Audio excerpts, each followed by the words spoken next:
देखिए उसमें ये कोई नहीं कहा कि खेसारी एक 65 केजी के महिला को उठा रहा है। कितना दम है इस लड़के में। जी हाँ दोस्तों, भोजपुरी के दबंग स्टार खेसारी लाल यादव का प्रयागराज में एक स्टेज शो था कुंवरपट्टी में। जी हाँ, ये आप बता रहा हूँ, एक पारिवारिक स्टेज शो था जहाँ पर बहुत सारी भीड़ नहीं हुई थी। वहाँ पर खेसारी लाल यादव ने अपने विरोधियों को जवाब दिया। उन्होंने कहा कि मैं भाई जिम कर रहा था और ये नहीं लोग बताए कि 65 किलो की औरत के साथ मतलब उसे उठा के जिम कर रहे हैं। लोग गलत गलत विचारधारा करने लगे।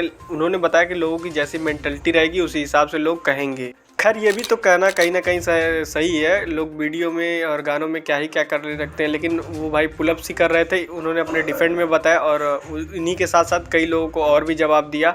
लेकिन उन्होंने कहा कि अब मैं हर लोगों को जवाब देता हुआ नहीं फिरूंगा। यानी कि खेसारी लाल यादव के अंदर काफ़ी सारा बदलाव आने वाला है कि वो अब कोई भी कुछ भी बोले उस पर ज़्यादा रिएक्शन नहीं देंगे। वो कहते हैं कि मैं रिएक्शन देता हूँ इसीलिए मामला बढ़ जाता है। और इसी के साथ साथ आकांक्षा पुरी ने भी स्टेटमेंट दिया कि कोई जिसको जो सोचना वो सोचे, हम तो भाई जिम ही कर रहे थे। मतलब खेसारी लाल यादव के साथ इनका और भी ब्लास्ट सॉन्ग आप लोगों के बीच में आने वाला है। तो चलिए फिलहाल के लिए बस इतना ही। मिलते हैं आपसे नेक्स्ट वीडियो में। हमारी वीडियो पसंद आई हो तो लाइक शेयर सब्सक्राइब करना ना भूलें।